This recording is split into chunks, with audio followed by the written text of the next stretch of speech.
Welcome to the MMA Fan Podcast. Ladies and gentlemen, I give you Stu and Blake. Hello and welcome to the MMA Fan Show. I am Blake Harrison. Joining me, as always, is Stuart.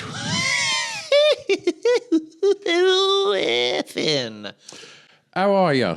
Good. I'm tired today. Why are you tired, mate? Because yesterday I went to see Kings of Leon at Hyde Park. It was good. It was fine. But I am just a little bit ready. We had trouble getting home, and it was that. I think you're a man that's done many a gig, has been to many a gig. Yes. Yeah, you seem all gigged out, to be honest. And you know what it's like. You're getting home, and it's an absolute nightmare. That's the major minge with going to like big gigs like Hyde Park. It's like you have the best day, you have a few beers, and you think, oh, this is great. And then you think, right, I've now got. I guess it's like going to a football match, isn't it? You're going to get funneled into like a kind of a bottleneck of people that are all ultimately trying to get to the same tube station as you. And those people are usually off their face, which is not great. Yeah. But I'm going to shout someone out. I didn't tell you this. Cameron, if you and your big brother are watching, Scottish Cameron, who I met at Kings of Leon yesterday, came up and said, I'm not going to do the accent, but he came up and was just like... say Cameron in a Scottish accent. Cameron. That's all right. Is that all right? Yeah. Can you do it in an angry Scottish accent? Cameron! That's better. He's probably heard that from his mum or dad many a time.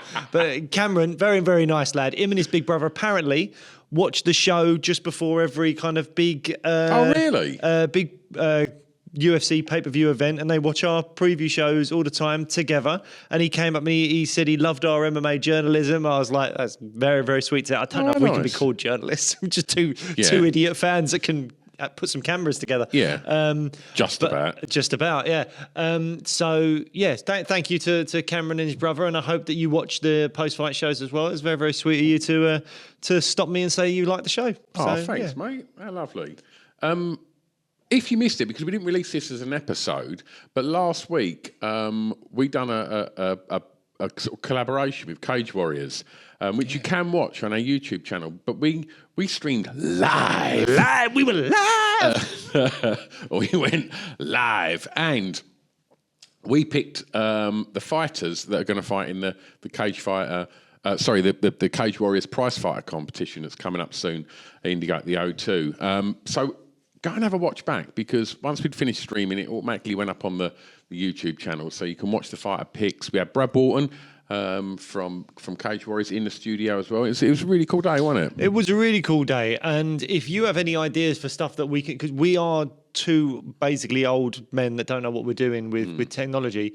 If you've got any ideas of what we can do with live technology that is pretty basic live, then let us know, because we're always looking for ways to improve the show, give you guys the content that you want to see. So whether it be like, I don't know, we might talk about trying to do a watch along or something, we'll see. We've discussed like a Patreon where we could do some extra stuff, and we just let us know.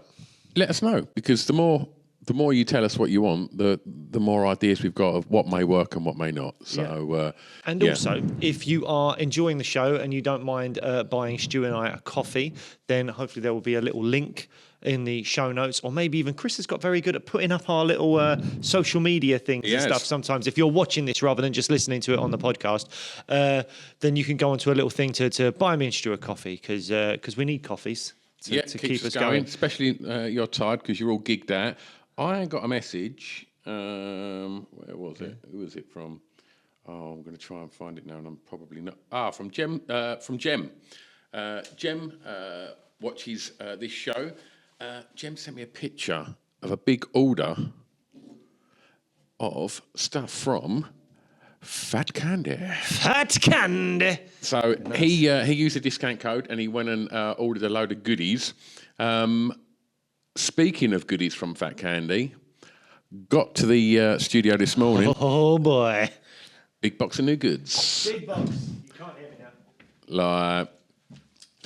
Big box of new goods, including my favourite, more Skittles. I'm on it. If you're just listening to this, you can just hear the beautiful sound of a popping box and some Skittles. Oh, there's about 5 stuck together there. Look at that. Danny, one go.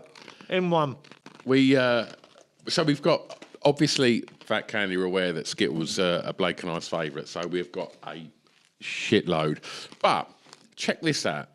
Blackjacks, and they still come in the wrappers of fruit salads, like all your proper old school sweets. And so go over and check them out because they're freeze dried, so they go they just basically blow up into these kind of like this weird texture that I guess you can only get from being freeze dried. They should get the Skittles over to Ian Gary. I just thought of that. Why have we not done that? If you don't know, when Ian Gary won his Cage Warriors belt against Jack Grant, he had told us previously when we interviewed him that he loves having Skittles after a fight. And we took him some Skittles, didn't we? He was very, very appreciative of the Skittles, and we should get Fat Candy to send him some freeze-dried Skittles. Absolutely. So, go to Fat Candy. They'll be tagged in all of the posts that we put up on our socials. Go give them a follow, and why not go and try out some freeze-dried sweets, because they're lovely. And if you go over to their website and put your order in and use the discount code SWEET MMA, you will save yourself money. So go and do that. Anyway, we have another sponsor, don't we? Yes, Ferocious Fightwear for all your fightwear needs. We've got the Garms on the table here. Wraps, mouth street, guards. haven't we? Garms. Garms. Yeah, do you We're like proper that? down with the kids, haven't we? The old yieldy. Sick Garms. Some yieldy Garms. Yeah. They're on the table. Mouth guards, wraps. Go to ferociousfightwear.com and pick what you want, because we've only got like one rash guard and shorts here, but they have other ones there for you to look at to get whether you're training or not training. It's good stuff. And you can get a discount on that as well if you put in the discount code MMA Fan Show 15. That's MMA Fan Show 15, and you will get a cheeky discount code. So, on with the show. Shall we start with the big boys? Let's start with the main event. Alex Poatan Pereira Shama against Yuri Prochazka. There's only one place to start, and that is, do you believe that the shamanic spirits played a part in Pereira's win? No, I just think he's a fucking terrifying human being. Fair enough. What do you? Who knows? The shamanic spirits move in mysterious ways. I mean, it was mad because we did obviously our preview show before all this came out. And when I heard this, it did concern me for Yuri, because what I took from it was Yuri Prochazka in the build up to this fight, granted it was at short notice, wasn't worried at all about his game plan or about changing anything up, maybe throwing in more wrestling, any of that stuff. He wasn't interested in any of that. All he wanted was a clear, clean fight with no interference from the spirit world. And that immediately made me go, oh, Yuri, this might not end well for you, because if you're not thinking, I need to deal with the leg kicks or I need to take him down or keep my hands up, then I don't think the spirit world is where your focus needs to be, mate. You know, come out of the dark shed and get to the gym and start training. But yeah, that was my immediate concern when I heard you. What did you make of all that? Did you see it? Yeah. And obviously Rogan mentioned it post-fight as well, Everyone didn't he? ran with it. That's the other thing. The mad thing about this sport, at times, people say things or do things, and I'm like, don't ask questions, but don't make that a bigger deal than what it is, because that's like either gross or I don't know if that person's okay or whatever. But with this, everyone ran with it, and I'm here for it because a man who is, I think he seems like a really intelligent, like good bloke, Yuri. I can't fault him at all. But for him to be genuinely concerned about the spiritual interference in this fight and in their first fight and all that kind of stuff, I was fascinated by it. I was fascinated by the psychology of it. I wanted to know, how's he gonna deal with the spirits? Because he said he wants Alex to not fight with the spirits. But Alex, I don't think he said no. Yeah, sure, let's do a clean fight. He was just kind of saying things like, "Well, I know my spirits and what I have. If you don't have yours, that's down to you." But like, it's like, what? How was he going to combat the spirits? Was there any rituals that Yuri could have done to combat the spirits? I don't know. But like, I was fascinated by the whole storyline of that. I quite enjoyed it. If it makes you feel any better, when I went to Mexico, I went and got blessed by the shaman. And I went to this tiny little kind of Mayan village, and it was like, right, you're going to go and see a witch doctor, shaman, and they're going to bless you.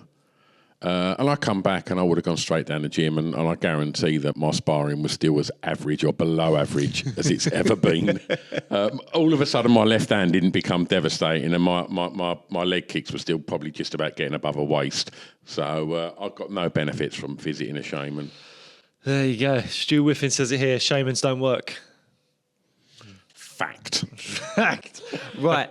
Other things we want to talk about before we actually get into the actual moment of the fight is the stare down in the cage. Yeah, mate. They were just staring at each other. At one point, I just thought, my telly froze. Yeah. Just looking. No one was barely blinking. Yeah. But I was just thinking, my eyes would be so dry. I'd be getting drops at that point. Just thinking, just blink, man. I just feel really uncomfortable. It's Yeah. like eye contact for sure. Yeah. But I can look you in the eye. I know that you're doing it now. I can look you in the eye for about 3 seconds. But I'm like, I need a rest now. Let's look at the computer or the beautiful Skittles on the table. Like, I'm not. Yeah, it was mad. They stared at each other for basically 5 minutes. Like they had an entire first round that was just all eye contact and no physical action. Makes your eyes sting. They're hard men, aren't they? That might have been harder than the fight, not blinking. That was, yeah. I mean, A 4 minute round of not blinking. 4 minute round of not blinking. That's the that's the new power slap, isn't it? I see Paige Van Zandt got involved in that this weekend. Yeah, I mean, I have zero interest. No, in I have it, zero but interest, But I but it did was only see. the I fact I don't know. did see. I think she won. As Right. well. I think she won a. How do you win that? Just not falling over? I don't know. I mean, obviously, I've seen clips on the socials of people getting slapped and just looking like they're in a really bad way. So that's not great. But I'm guessing you can win on the judges. I don't know. Maybe you have a certain amount of slaps, and the most impactful slaps wins. It's no Kajitsu, is it? It's not Kajitsu.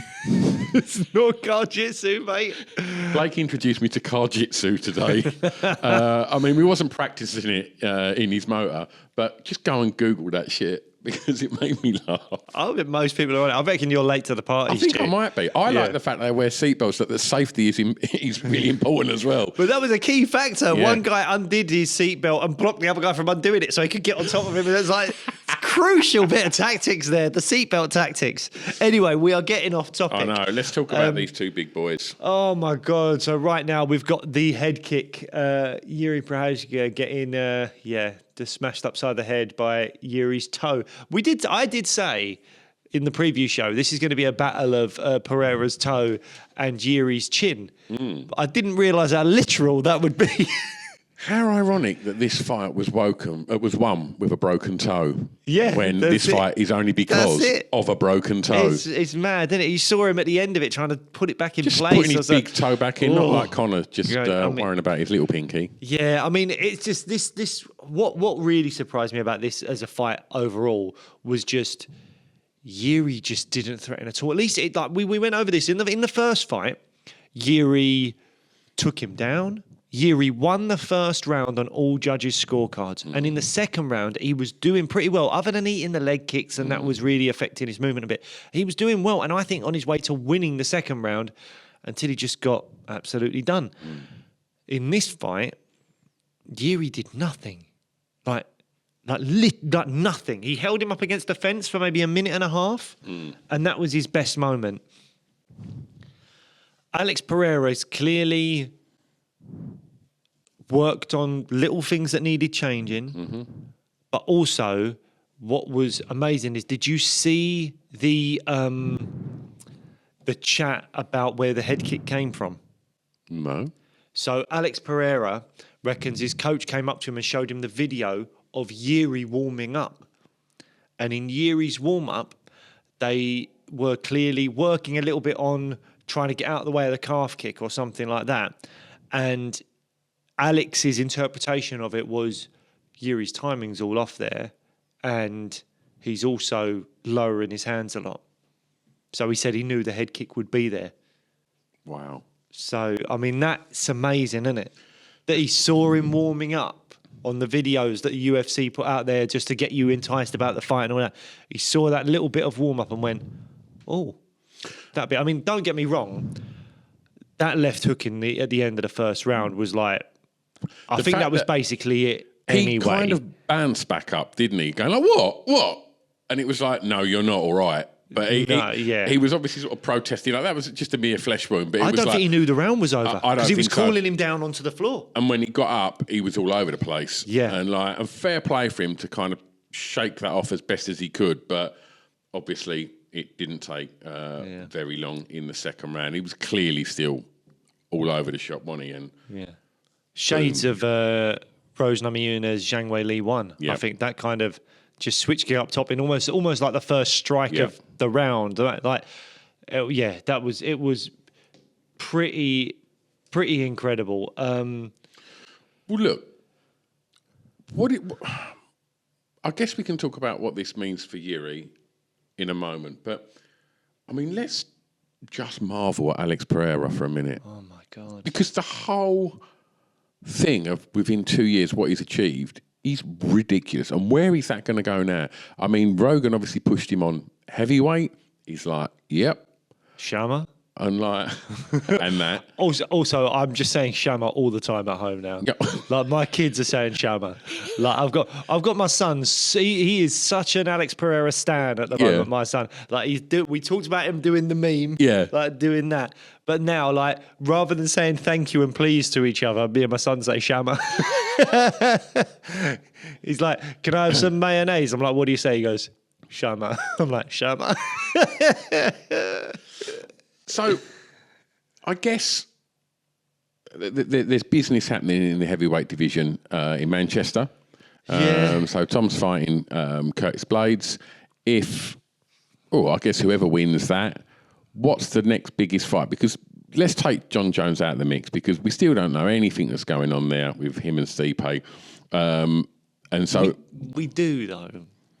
We do. Like that fight's going to be made for November. That's happening. Right. Unless someone's injured, which could get really fucking interesting again. But unless someone's injured, Jones, it's not officially announced, but Jones is fighting Stipe. Mm-hmm. Dana wants it, Jones wants it, Stipe wants it. I don't know if anyone else, I certainly don't want it, but that's happening. Does Pereira go straight to a title fight? A heavyweight? Yeah. I think so. I think he could, yeah. I mean, look, this is we're so Brits, tricky. right? We're Brits, okay? Yeah. So let's imagine Tom does the business, and I hope he does in Manchester. Yep.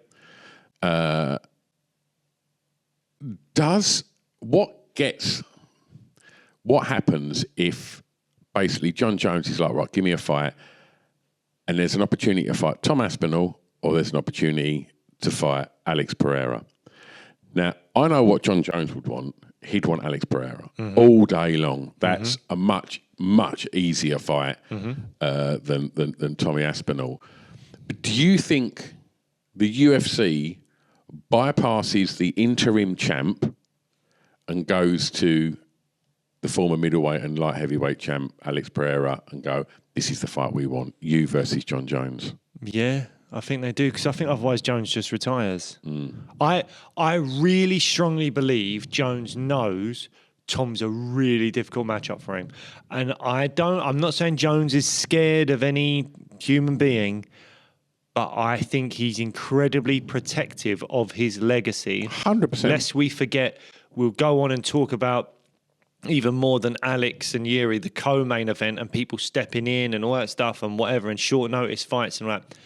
John Jones is one of the only people, as far as I'm aware, to make an entire card get cancelled because he wouldn't take a short notice fight against Chael Sonnen many, many years ago when he was the champion. I don't know if it was Rashad Evans or someone like that, dropped out with injury. They called Chael Sonnen. Chael Sonnen would have done it, and John Jones said no. So the whole card fell through.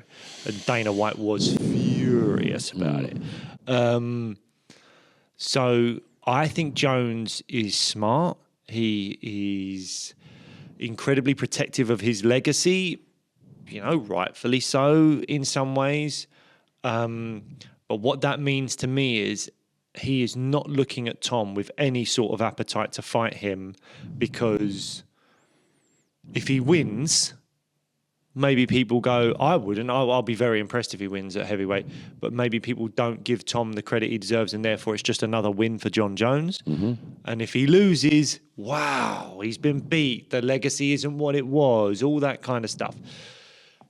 Pereira is, I think Pereira Jones, outside of a Conor McGregor fight, is the biggest fight the UFC can put on right now. 100%. There's not a single. The Aspinall, no. I can't think of anyone else. Nothing with Izzy. Nothing. Pereira Jones is the biggest fight the UFC can put on at this moment in time. First on potential for a 3-weight champion. I know, and people love him. I mean, even Joe Rogan in the cage. Joe Rogan in the cage at the end of the fight is asking Pereira about Chama and stuff like that. It's like, where's this come from? What does it mean? Like Rogan, almost on behalf of everyone, was like, we all want to get to know you better, because we're so enthralled by what you're doing and who you are. And it feels like there's still a bit of mystery around him. Yeah, that whole shamanic thing fans them flames as well. Yeah, and he didn't even create that. We sort of did, but like Yuri made that a thing. Yeah, like it's just everything seems to be coming up Pereira, and it's just like there's so many different things that have happened, whether it be, he's got this history with Adesanya. So can you imagine if he didn't have a history with Israel Adesanya, UFC wouldn't have given him the run that he's got. Maybe he wouldn't have even really got into MMA. He was fast-tracked to a title at middleweight because they wanted the Izzy fight. Yeah. He was losing the Izzy fight until he won it. Then when he rematches Izzy and Izzy beats him, he's able to just go up to light heavyweight and fight Jan Blachowicz straight away in a close-ish fight, but win it, and then get a title shot off the back of it, because light heavyweight's been crazy since then, with all the draws and the fight champions getting injured, like Yuri, like Jamal Hill, all that kind of stuff. So then he comes in and does that. UFC 300, they've probably got 3 or 4 fights they want to make before they make Pereira Jamal Hill the main event. But nothing works out for them, so they have to use Jamal Hill Pereira as the main event for 300. Then the Conor thing happens, which no one necessarily wanted or expected, and he steps in and does what he does to Yuri Prochazka again. Like, all these little things, it's almost serendipitous, it's fate. It's, all these things are just saying, Pereira's got it. Maybe the shamanic spirits are everywhere. And it's just, it's all coming up Pereira. But it just seems like such a star at the moment that I don't see why the UFC... Let me tell you what they're not going to do. Go on. They're not going to give him Ankalaev. I don't know about that. I mean, Dana in the press conference was kind of like a bit 50-50 on... He wasn't loving the idea of Pereira at heavyweight. They did mention Ankalaev. He wasn't blown away by that idea, but he also mentioned it. I don't know. I think it could go one of two ways. I think Pereira's next fight, if he wants to stay active, will be Ankalaev. And if I'm honest, for Pereira's legacy, that would actually mean so much for me. What do I mean? Not his legacy.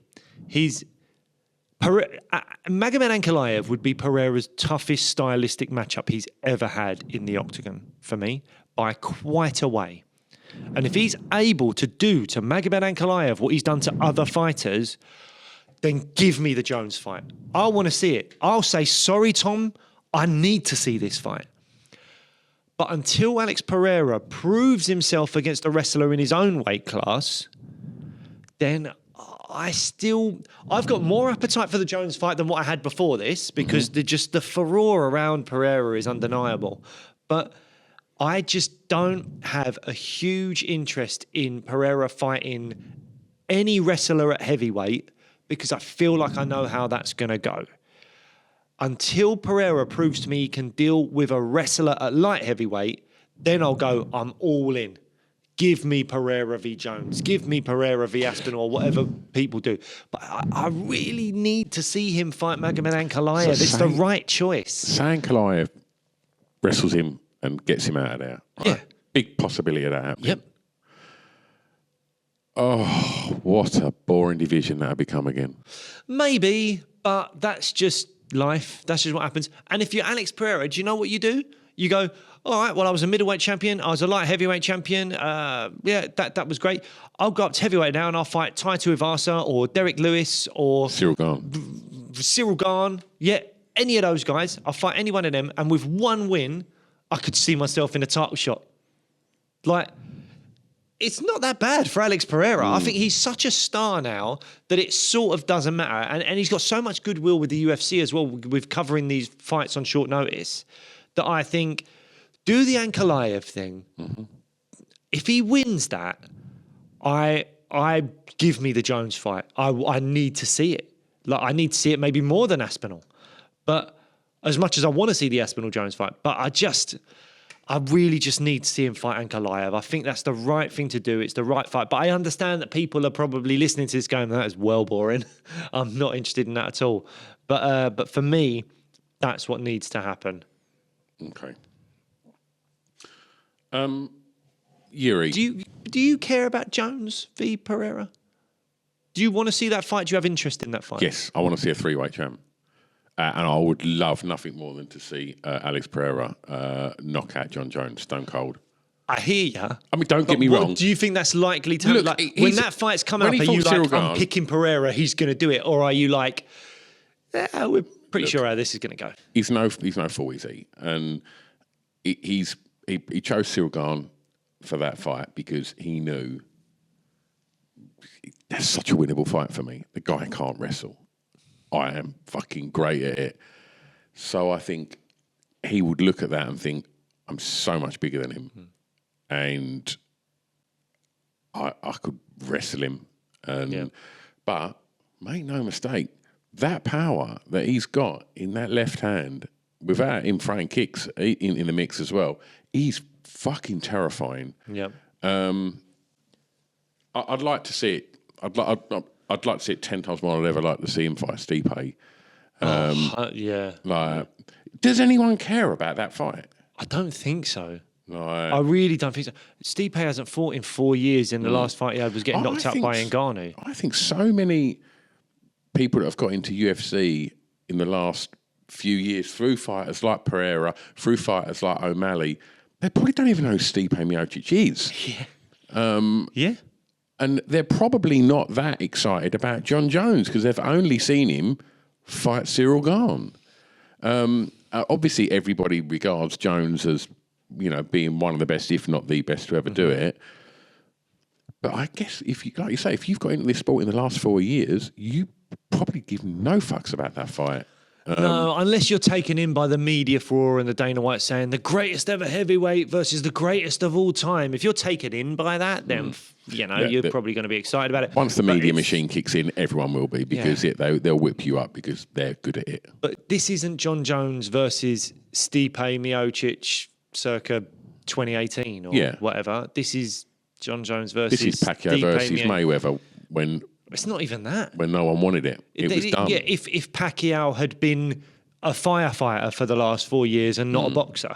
Well, that's what I'm saying. That fight happened 5-10 years after everyone wanted to see it. And it's like, no one cares about this fight now. Yeah, but my point is it's even worse than that because Pacquiao was still a great boxer. Yeah. He was just a bit older. Stipe hasn't fought in 4 years. Like it just doesn't interest me at all. But yeah, is what it is. I think we're going to get it. So yeah, and the other thing is, Pereira, coming from his kickboxing background, likes to be active, which makes me think the Ankalaev fight might happen because Jones v Stipe is happening in November, and then Jones probably won't fight again for a good while.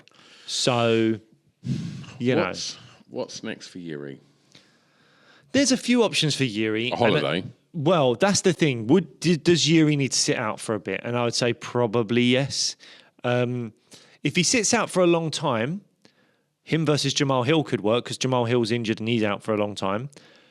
If things line up, I would actually like to see him fight maybe Khalil Roundtree.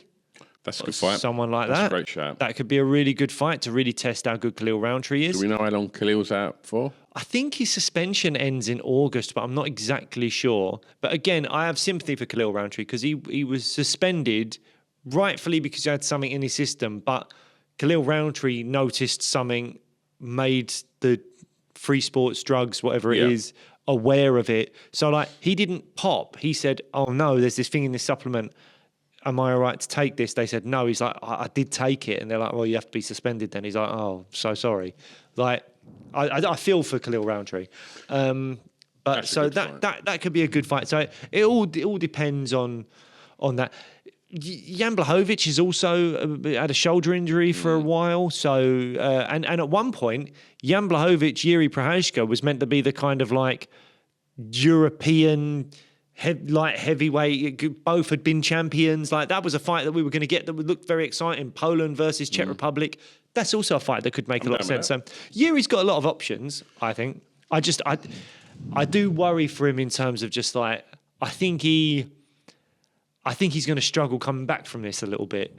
So I hope he does take some time.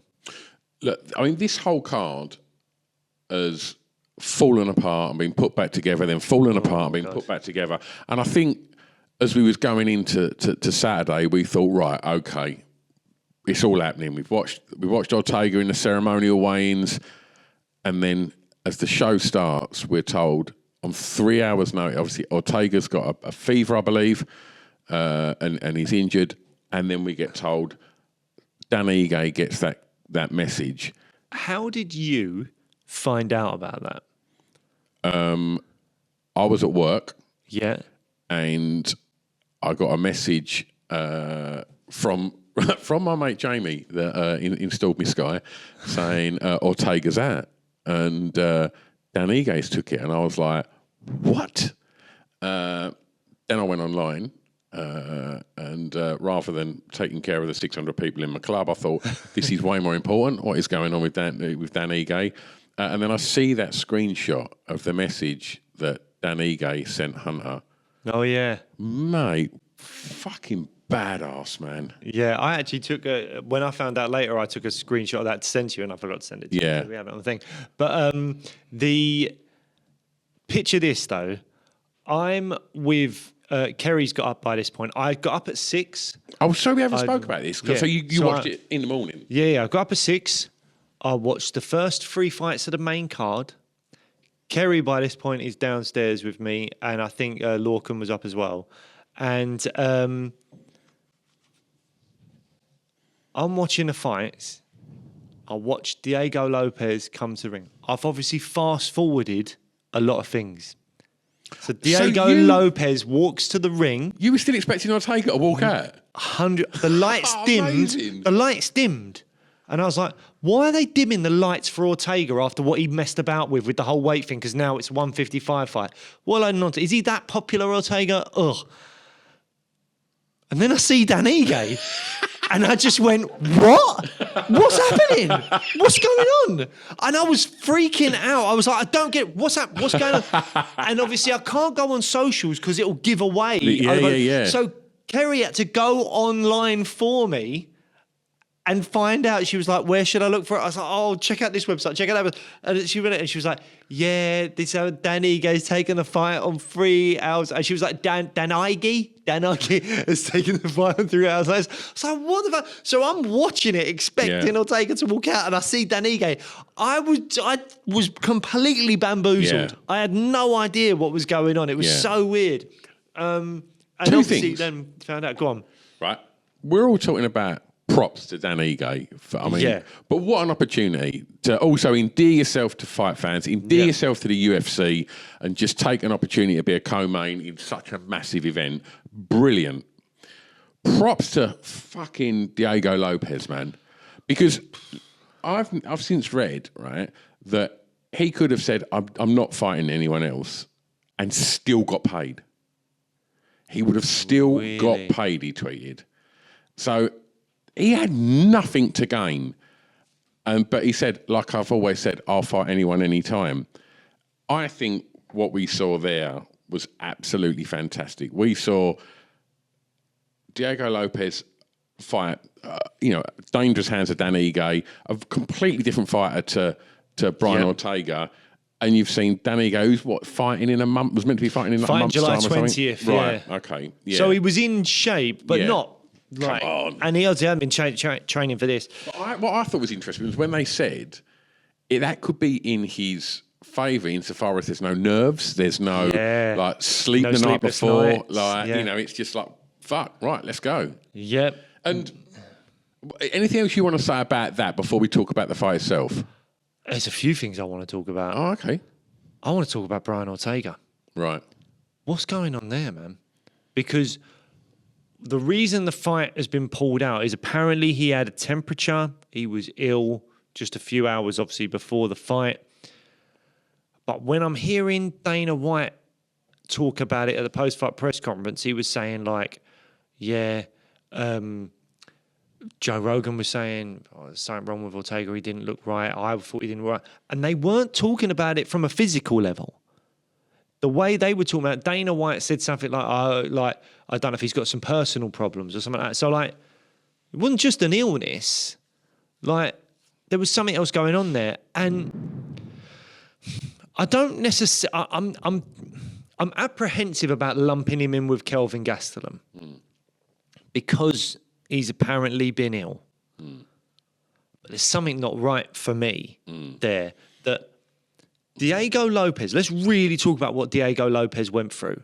He's fighting a third-ranked guy. He is buzzing. He takes this fight on short notice along with Brian Ortega to get there when they were supposed to be fighting at the Sphere. He, on like Friday night, in the middle of the night as far as I remember, like 3 a.m., when he's weighing in at he's gone to bed weighing something like 147 or something like that. So he's made weight. He's going to get up in the morning, be a bit lighter, do whatever he needs to do to make 146. He's cut weight. He's done everything. He has cut weight.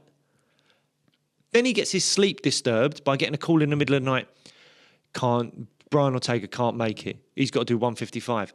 How have you not realised that before the night of the fight? Why have you let your opponent cut weight and now you're saying it has to be a 155 fight? I'm sorry, that's not right.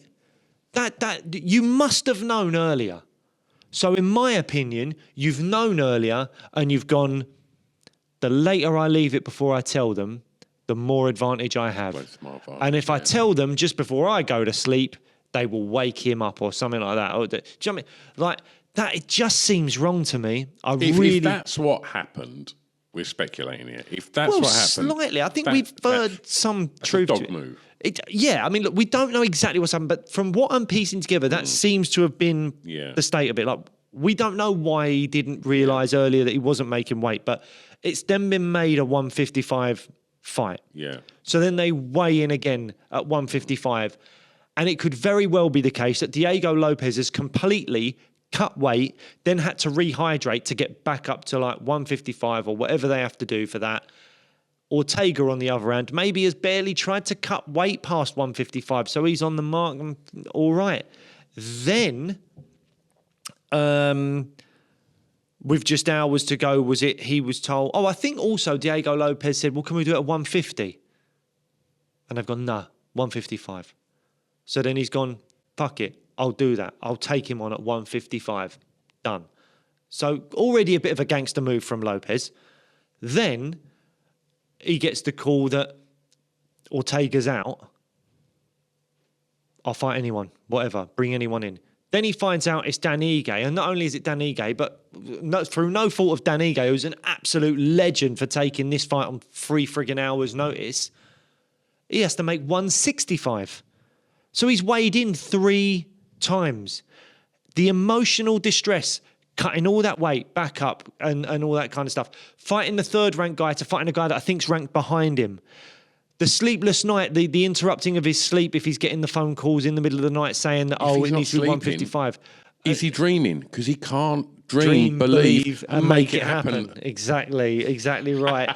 How can he live up to that tattoo? Like, all these things. And you're just like, poor Diego, the stress that he'd gone through. No wonder he was exhausted by that third round that Dan Ige actually come back and done well. I know we'll get onto the fight in a minute, but like, he went through so much and you're just like, I don't know, man. I'm just, I don't want to, as I say, I don't want to lump Brian Ortega in with Kelvin Gastelum, but something's you not don't like him, do you? right there. Who? Gastelum? No. I'm very unhappy with the way Brian Gastelum. Ortega, you don't like him anymore, do you? Just admit it. Do you know what? I'm going that way. You don't like him. I don't. I'm going that way. I can't believe you hate Brian Ortega. Look, just stop doing those tyre commercials, mate. But like, yeah, no, I don't know. I just don't. I'm not. He's Look, weird. I hope he's okay. Yeah. Like, and from the way Dana was speaking about it on the press conference, it made me think. Was it more of an emotional, like a personal issue? Is that what's led to all these problems? In which case, I feel for you and I hope you're okay. But equally, just let your opponent know earlier, man. You don't need to let him know so late. Yeah. Doesn't strike me as a shitty kind of guy, Brian Ortega. Like, are you saying that sarcastically, or no, I think he generally seems all right. Yeah, he might be. I don't know. It came across a bit weird on the Look, Ultimate we've Fighter. established that you hate him. Yeah. No, I don't. I quite like watching Brian Ortega fight. Yeah, but as a person, you fight, hate him. Well, he did pop for drugs at one point, but it's just saying. Look, let's stop talking about Brian Ortega. Let's talk about Diego Lopez and Dan Ige, because two what appears to be lovely blokes. Yes. I mean, again, Diego Lopez walks in there. The sportsmanship in this fight was wonderful to see. Like, very respectful. I'm loving Diego Lopez. Like, yeah, me too. I think the first two rounds, I thought he looked great, and then he blew out, didn't he? And as you've just said, he's weighed in 3 times. You know, he's been woke up in the middle of the night, and he's fighting someone he wasn't planning on fighting.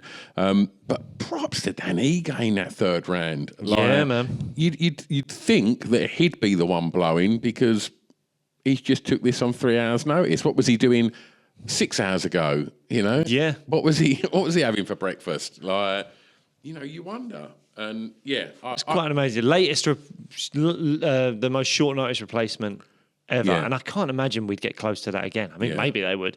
I can't imagine they will.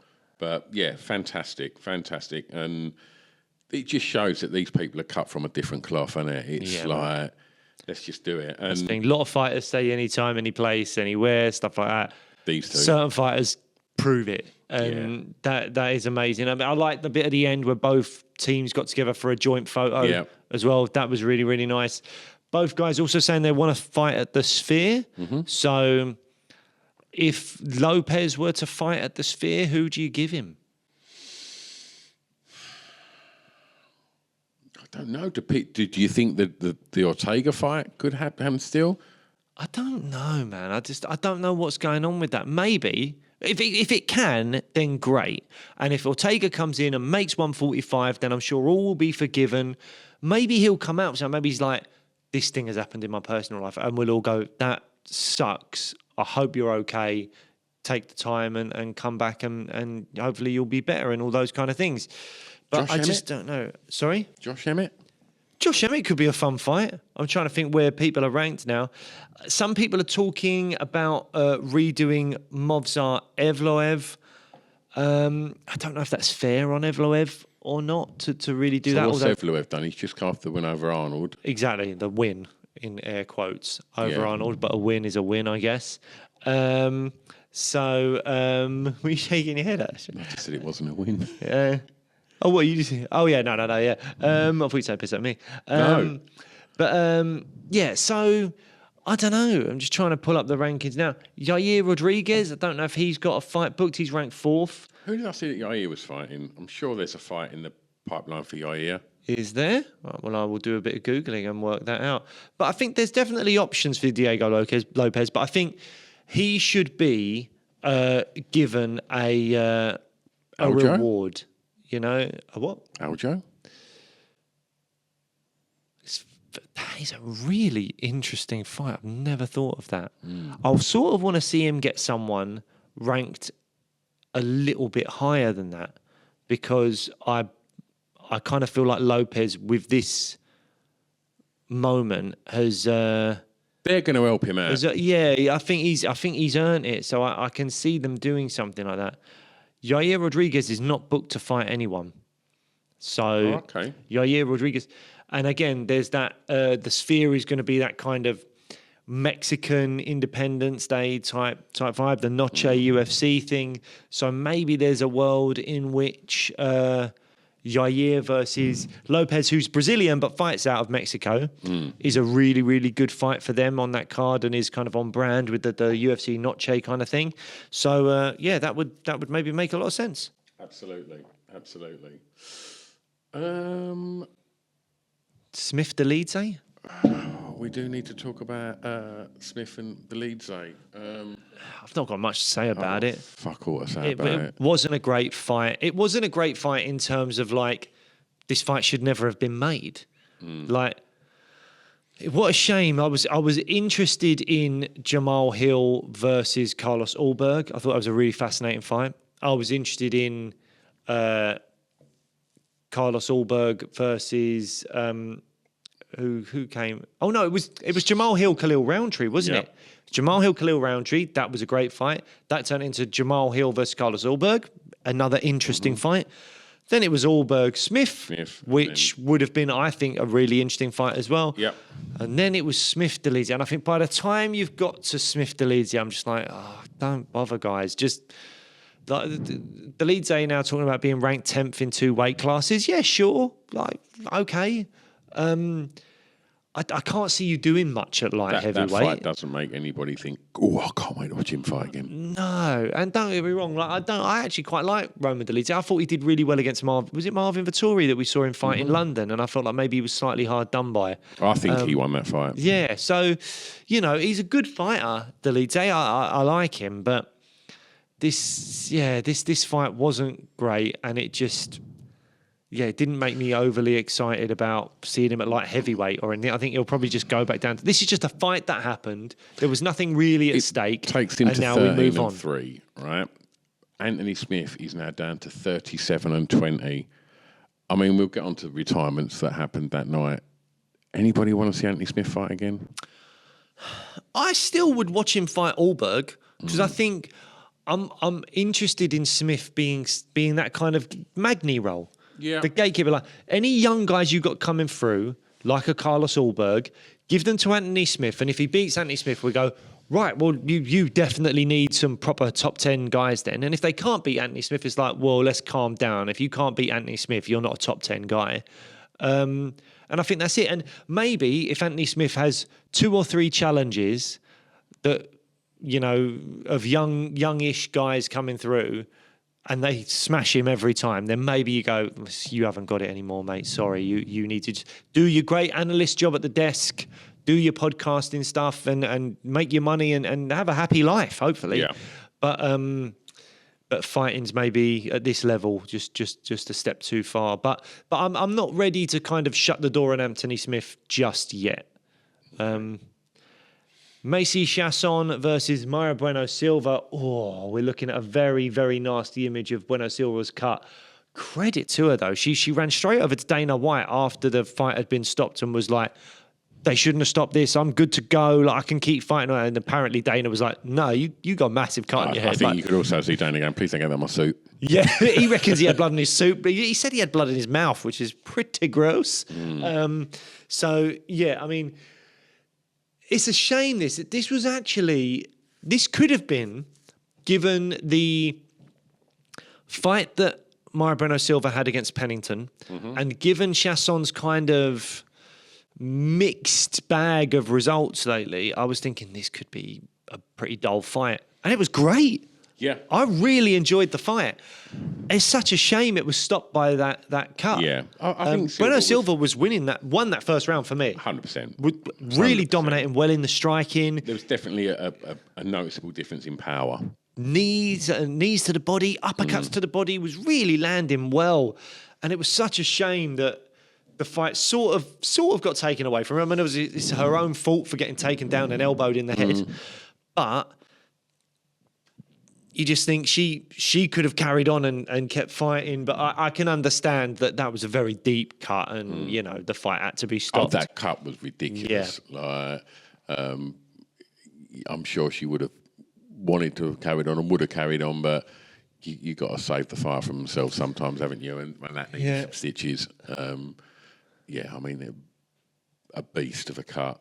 Yeah. Well, look, but what it does make me think is that Mayra Bueno Silva, she can come back, get 1 or 2 wins, and people can take her seriously as a title challenger again, because this division needs exciting fighters, and that first round, Bueno Silva was exciting, and this division is really in need of that. And hopefully that fight with Pennington was just a one-off.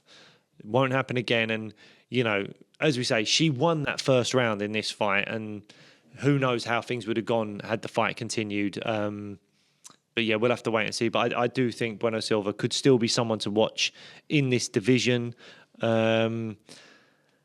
Yeah, let's just hope everyone in the front row of that fight had some Vanish at home. Absolutely. To sort out their whites. Right.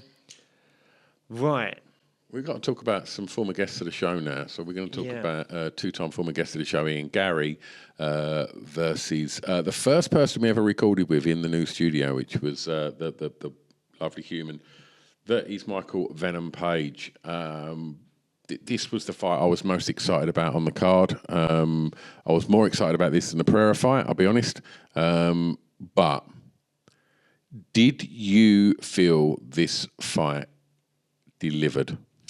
For me, sort of yes and no, because I felt like this was always a possibility that Garry would use a technique of like just pushing him up against the fence and keeping him there. And it was a bit more exciting than that. Like the first round, Garry clearly won it and was really threatening chokes. I was like, oh God, he's going to submit him in the first round. And he was very, very close to doing that. Damien Meyer in his corner.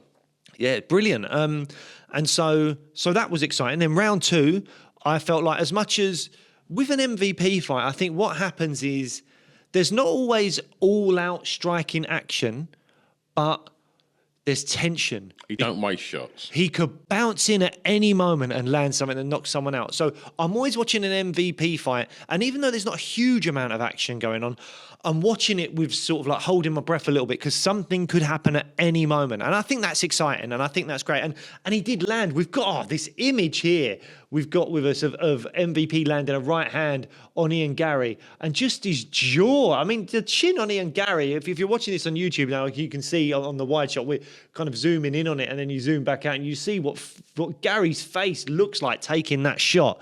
I mean, it's a big right hand, so credit to Ian Garry's chin there. But credit to Michael Venom Page, the shots that he threw that landed were fantastic shots. I thought he won that second round comfortably. Yep, me too. It was 1-1 going into the third for sure. And I just look, I get why the fans were booing every time Garry got hold of him, because what they wanted to ultimately what the fans wanted to see was MVP knock him out. Because they do not like Ian Garry, right? Yeah. But I think they would have enjoyed a striking battle, which was just not on the cards. What would have been fantastic and would have definitely have given MVP an advantage. Going into this fight, I wondered if Ian Garry's ego was going to push him to stand and strike with him. I know we spoke about the fact that he's going to wrestle. We saw him beat Jack at the Cage Warriors final and showed that he can wrestle. But I don't think people are going to remember this fight. I think, I don't know. I just thought, I don't think Ian Garry won any fans over, and he's losing fans a lot, just through the way that he seems to carry himself. And when we talk about Ian Garry, we talk about how the times that we've had interactions with him, and he's been absolutely fantastic. But I'm talking now about the general perception of him by fans, and they don't like him, and I don't think he's going to have made any more fans from this performance. I think people love MVP and wanted to see his trajectory, throughout the division with that kind of unique style. But that unique style, the only way to beat that unique style is to get hold of him and get him to the ground or beat him in a clinch, and that's obviously what Ian Garry done. Have him Meyer in his corner. Obviously, he's been working on that jiu-jitsu and that grappling with his Brazilian brothers. He's now saying he fights representing Brazil and Ireland. yeah, I don't know. I was just, as the fight went on, I wanted MVP to win. Yeah, because I agree with that, and I think that's fine to say because MVP was doing things that we find as fans more exciting, whereas Gary's game plan, which again was the right game plan, was to nullify it and make it a little bit boring. Now, the first round, I think you've got to say he was hunting for the submissions, like he was trying to do it, but overall, it was a little bit, particularly the third round, was kind of like MVP wanted to strike. And Gary was like, no, if I can just sort of suppress you here, I'll win the round. But I didn't feel like he was chasing a huge amount of submissions in the third round. It felt more like... He's playing it safe. Yes, it felt like he was playing it safe. But again, he's going to get his win bonus. He's now still 15-0. Like he's one away from a title shot maybe. All these things... you can understand why you would play it safe. There's things that I was impressed with both guys, but that was all under the umbrella of a fight that I felt like I would have loved it to have been a 5-round fight. I wasn't bored.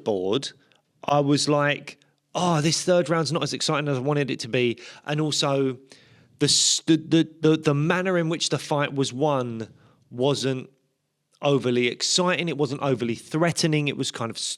I don't know about stalling, but it was... Playing it safe, mate. It was playing it safe. And what I would have liked to have seen was ultimately, it would have been nicer if this was... A little bit of Max Holloway magic. Let's just go out on a blaze of glory. That's too far. You can't expect No, but he could have that. took a chance. No, he could have took a chance and made it more exciting. Well, no, do you know what I would have preferred? I don't mind if he didn't take a chance. I would have liked it to have been a fight night main event. Because then you got 5 rounds of it, and you're like, if he can do that, because first round was decent enough in terms of grappling, second round was MVP with the striking, third round was, as you said, the playing it safe. If there's a fourth and fifth round, maybe MVP's going, okay, I now need to do this. Ian Gary might be like, I've now got opportunities because MVP's taking a bit more of it. 5-round fight, we would have learned a bit more. And if Ian Gary had played it safe for the final 3 rounds and won 4 rounds to 1, I would have gone, well... play it safe or not, you got to stop him from playing it safe. And if he's dominated you in the grappling, then that's what he's showing. And the things that I was really impressed with was, Ian Gary was talking about being the better striker, talking about being faster than him. He wasn't. MVP at 36 or 37 years old was faster than 26-year-old Ian Gary. That, to me, is a real credit to MVP. And it makes me think, he can still really do bits in this division.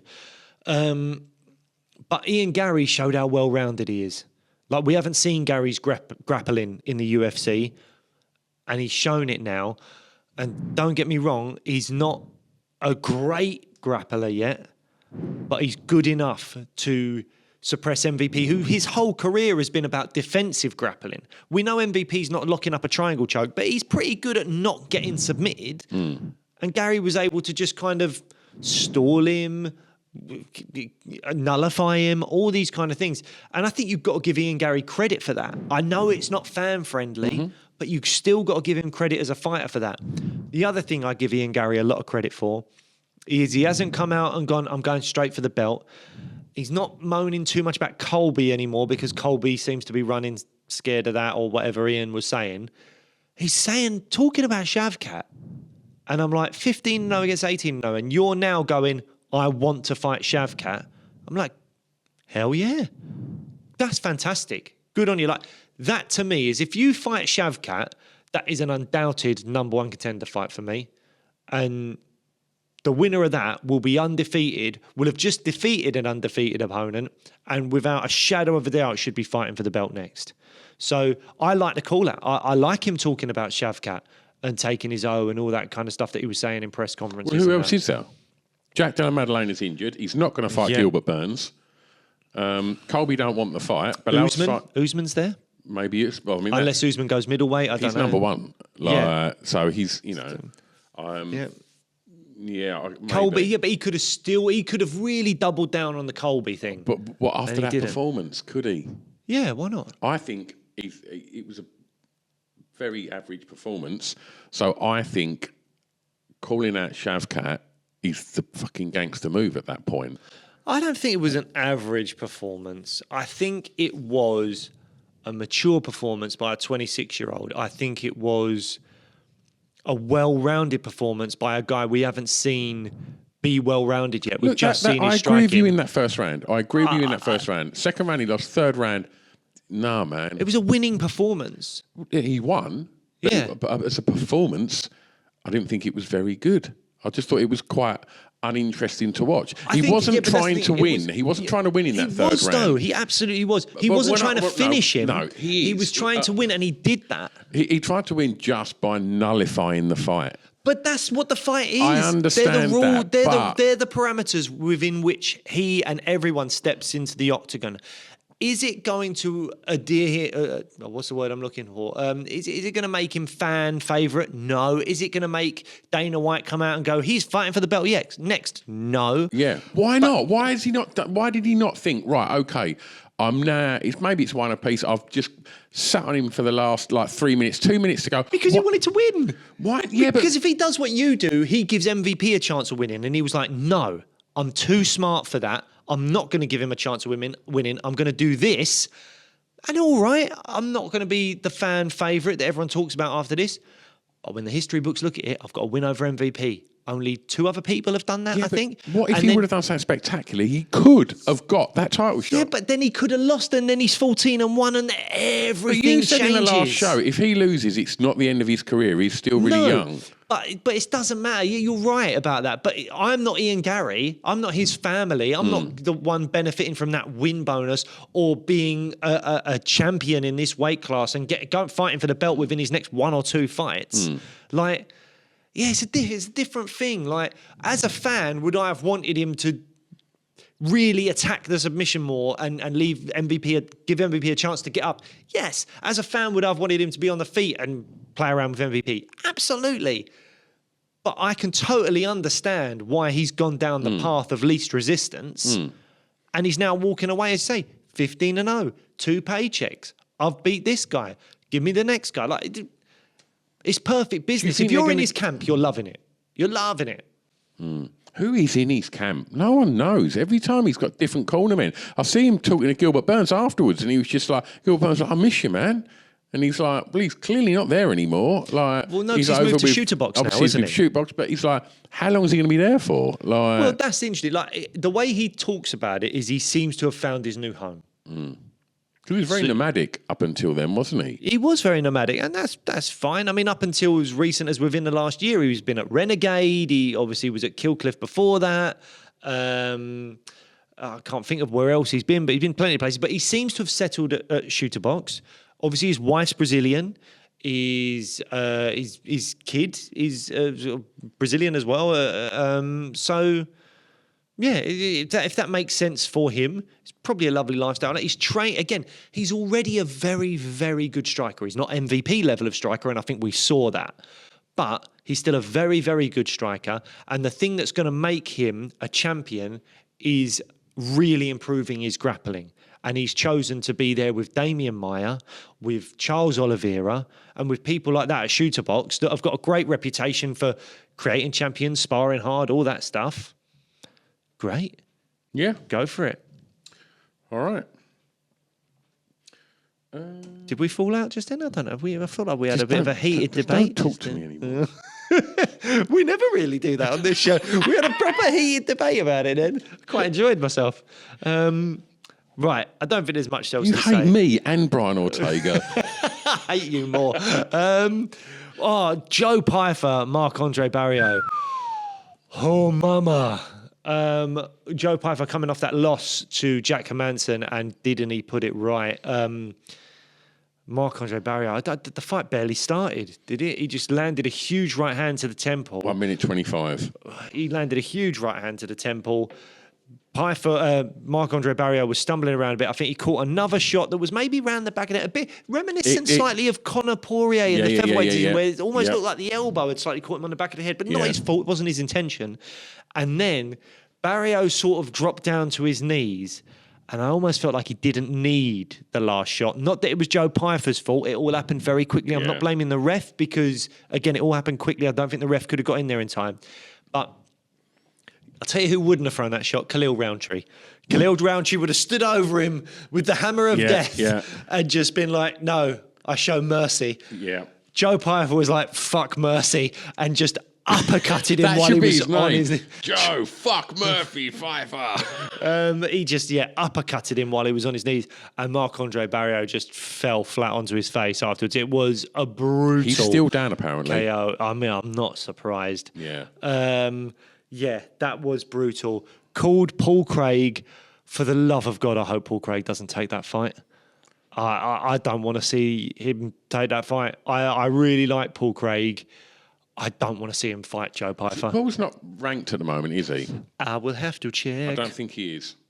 I don't think he is. Where are we? Middleweight division. Paul Craig is not ranked. You are correct. He is not ranked.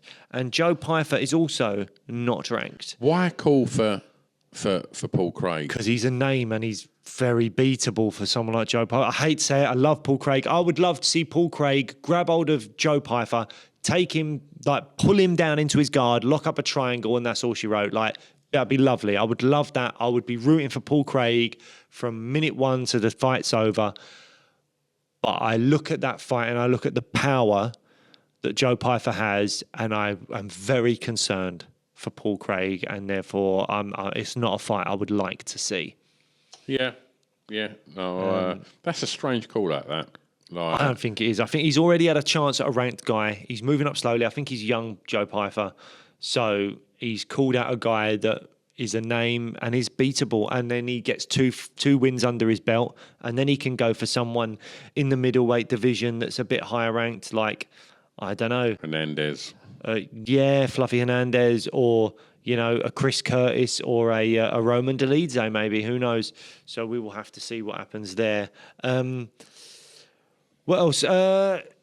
Andre Fili versus Cub Swanson. This was a fun little scrap, actually. Yeah. I wasn't scoring it properly, and I wish I had been, because obviously it was a split decision win for Andre Fili.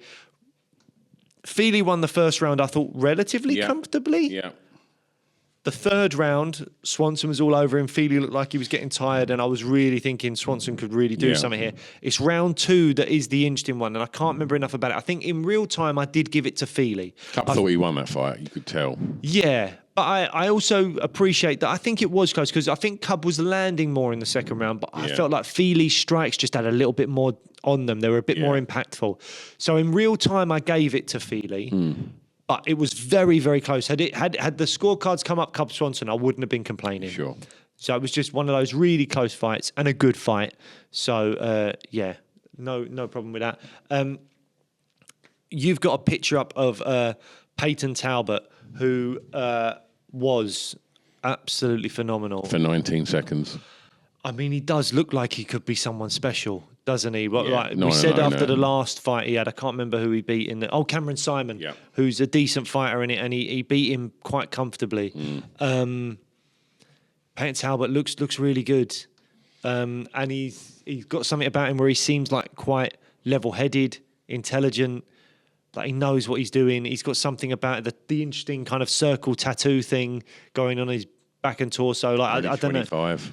Yeah, he looks really good, and what he did to Yanis Gamori was just... I mean, he was the biggest favourite on the card, Peyton Talbot, so he was supposed to do this, but you still got to do it, and he did it in devastating fashion. That 1-2 was just, straight down the middle, really just smashed him on the chin. And he called out Adrian Yanez. I don't know if Yanez has a fight or not. I'm going to quickly look that up, but a decent call out, and would be quite the step up, I would say. I mean, I know Yanez has maybe had some hard luck of late. I'm trying to think about what's gone on with him, but it was he would definitely be a huge step up in compared to what Peyton Talbot has fought recently. Yanez was on that great run. Then he lost to Rob Font in the first round. Then he lost to Jonathan Martinez, who I'm a big fan of. I like Jonathan Martinez.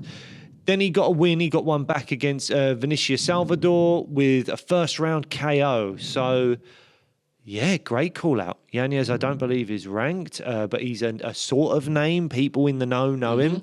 If he wins that fight, It's a good step up. It's a good step up. Yeah, I really like it. It's a good call out. And again, that's using the mic time to your advantage. Call out someone that you think is going to help you progress, move up the rankings a little bit, although he's not obviously in the top 15. Yeah. But a win over UFC Yanez, and you're fighting a top 15 guy probably. The UFC are going to love him even more now. I mean, that like I was at work and I was just flicked on my Instagram and that just presented itself. You could tell the UFC, like, get that out quick. Look 100%. How exciting this is. Well, he looks cool. I'm intrigued to see him again and a step up when you're doing that to, someone in 19 seconds. I think there's eyes on you now and they're going to kind of work well with him. I think the UFC. So I'm really hyped to see what is next for him. And I think Yanez is a great shout. Yeah, and we were saying on the preview show that this was one of those bookings where they went, it's a Conor card. Let's put people on the card that people don't know yet, but we hope they'll get a decent finish and then they will know who they are. And that's what this was. And it lived up to the billing, I think. He took advantage of that situation, didn't he? 100%. So Charles Jourdain versus Gene... I was going to just quickly mention Charles Jourdain versus Gene Silva. Silva did miss weight by a pound and a bit. Which is annoying. Again, not as bad as Gastelum. Mm-hmm. We'll leave Brian Ortega out of it for now. Yeah, you've been mean enough about it. But Silva wins by knocking Jourdain out. First guy to ever do that. Jourdain not been knocked out before. He knocked him down with a big left hook in round 1, and then Jourdain seemed to be very wary of the power. And I like Charles Jourdain. He's a really game fighter. He gets into scraps. He throws flying knees. He's a really good striker, but a decent wrestler as well. And it was when he was tentative of Silva's power, Jourdain went to the takedowns and just couldn't hold him down. And on the way up, he ate a monstrous uppercut. That was it. Gene Silva, part of those fight nerds team with like the likes of Carl Borrelio and stuff like that, where they put on the glasses at the end of it, and then he put the glasses on Rogan and stuff. Fun little gimmick for the gym. I quite like that. But I just hope he makes weight properly. That's the only thing going forward. We did have some retirements. Now I have to make a confession. I did not watch the Fight Pass prelims, so there are a few fights that I still haven't seen. Mm-hmm. And I believe a couple of the fighters on the card have retired. Yeah, I think... Did you watch any of this? I watched the Arlovski fight. Did you see him actually put the gloves down? Did he properly retire? No, I didn't see that. As Dana just said, we're getting him out of here now. Is that basically it? So Dana said he's retired, but I don't know that Arlovski has said he's retired. Is that correct? I didn't see anything. Like, obviously, we're going to get onto the karate hottie. Obviously, she spoke to Rogan about it post match. It was a fucking boring fight. The Arlovski fight against Martin Bude, but no one needed to see that fight. Look, Andrei Arlovski's a fucking legend, and he has. Oh my God! I think tellies were still in black and white when he first started fighting in the UFC, and hasn't he been? I hear a statistic recently that he's been in the UFC longer than Dana White, because he fought at UFC something like 28, and Dana White and the Fertittas or something didn't take over until UFC 32 or something like that. He fought in his first fight in the UFC was UFC 28, and that was in 2000. So I think Dana White wasn't the president at that time. In which case, Andrei Arlovski has been in the UFC longer than Dana White, which is quite some statistic. Yeah. Look, let's just also look at him as a fighter. He's got wins over Verdun, Ben Rothwell, Roy Nelson. Obviously, he's got losses to Fedor. Who else has he fought over the years? It's ridiculous. Wins over Brendan Schaub, win over Travis Brown, win over Frank Mir. That Travis Brown fight is like an absolute top fight of all time as well. It's one round of just pure carnage. And then things get a bit bleak. He has 5 losses on the bans, but to Stipe, Overeem, Josh Barnett, Francis Ngannou, and then Marcin Tybura. Comes back with wins over Albini and Stefan Struve. And then, I think when he sort of fights he got a win over Ben Rothwell. in 2019. But then Tim lost Sylvia, he's got wins and losses. to Rosenstrike, and then obviously loses to Tom Aspinall. Frank Mir. Yeah, I mean, he's never ducked a fight, has he? He's never ducked a fight. Losses to Ngannou. I don't know if you've already just said this, but Yeah. And so he's now, this one gives him his fourth loss on the bounce. And I think if this is a case that Dana's just stepped in and gone, mate, no more. Like, do they, because I don't know. What do you do with Andrejlovski? So, right, I'm going to say a few things now that I feel like I've heard, and so I don't want people to 100% quote me on this. I'm just trying to get this as right as I can, but I don't know if I'm 100% accurate on this. My worry is I don't feel like the UFC have treated him like the legend that he is. He's always been hidden on the prelims for the last however long. Now, I know that as he's evolved, his fight style has become very effective for someone like him that can deal with young fighters that aren't quite at the level, but when you're fighting a really good guy, he's just going to get smashed. But his fight style has become a bit dull. Let's be brutally honest about it. But I feel like he's been buried on the prelims a lot. He's not been celebrated by the UFC in any real way.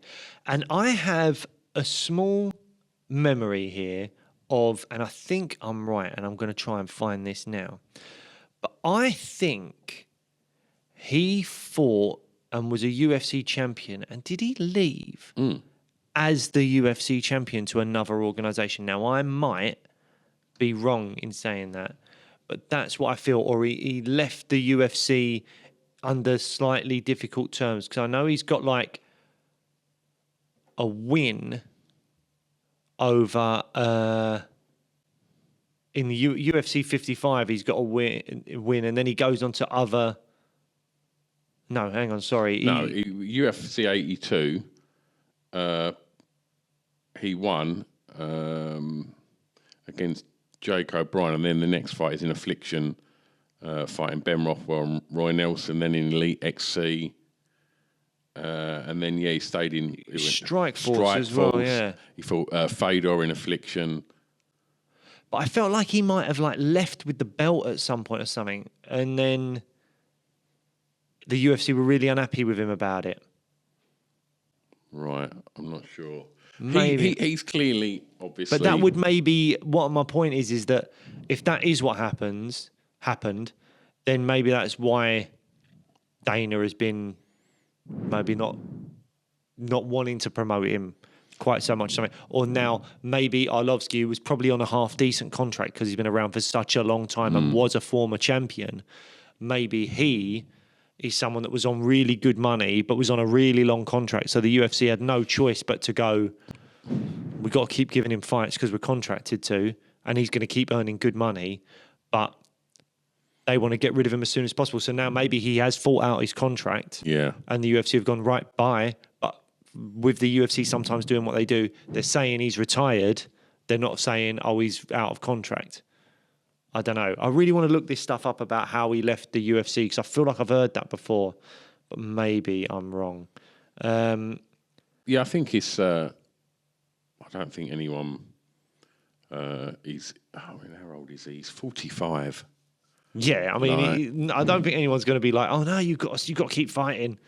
Yeah, I don't think anyone's excited to watch Andrejlovski fight anymore, and I think he ain't got anything left to prove. No. The other person that put the gloves down was Michelle Waterson, the karate hottie. Always in good fights, like always game and fun style. Yeah, absolutely. And always kind of slightly undersized. I think she began her career maybe at atom weight, and then obviously because the UFC doesn't have an atom weight, she had to go and do straw weight.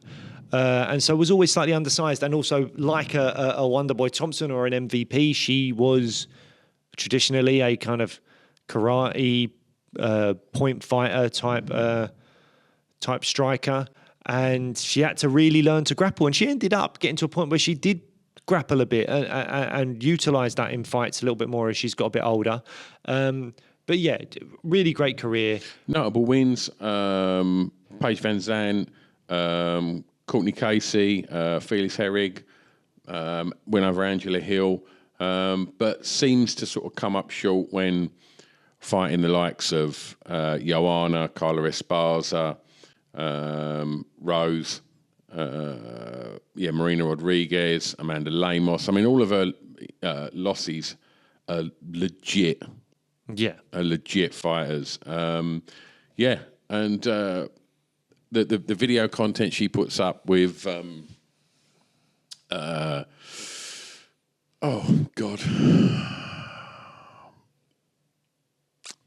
greatest female boxer, Holly Holm. The videos that she puts up with Holly Holm, fantastic, really fun, and I love watching them.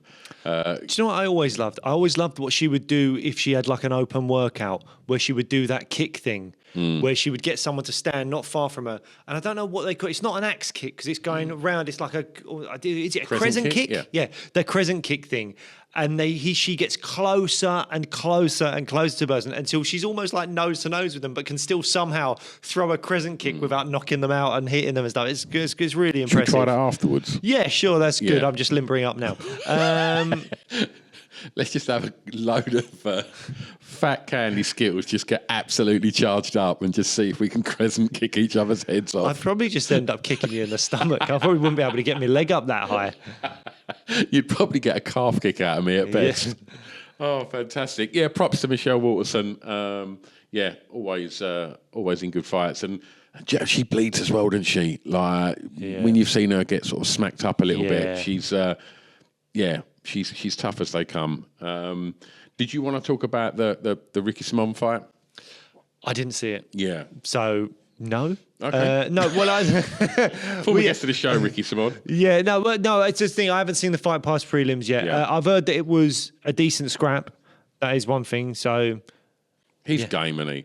But yeah, and so look, we. I guess that was all that was. All that went down at UFC 303. Coming up in the next couple of weeks, Thug Rosie's back in the octagon, isn't she? Yeah, you've just made me look at this. He's on a 3-fight losing streak now, Ricky Simon. Yeah, it worries me. Was his last win Nathaniel? Jack Shaw. Jack Shaw, sorry, not Nathaniel. Yeah, his last win was Jack Shaw, and he looked so good. And then he lost to Song Yadong, Mario Batista, and now Vinicius Oliveira. So, I'm going to have to go and check out that fight. I haven't watched it yet, but... worrying times for Ricky Simon because he's not a huge name. And when you're looking at a 3-fight losing streak, you're maybe not far away from getting cut. So seems crazy, doesn't it? It does. What a fast fall from grace for maybe for like Diego Lopez has just took that mullet and run. Maybe it was the power in the UFC because he's got rid of the mullet now. Has he got rid of Simon? Don't lose the mullet, Ricky. That's it. Silly boy. As much as they might want people can't speak.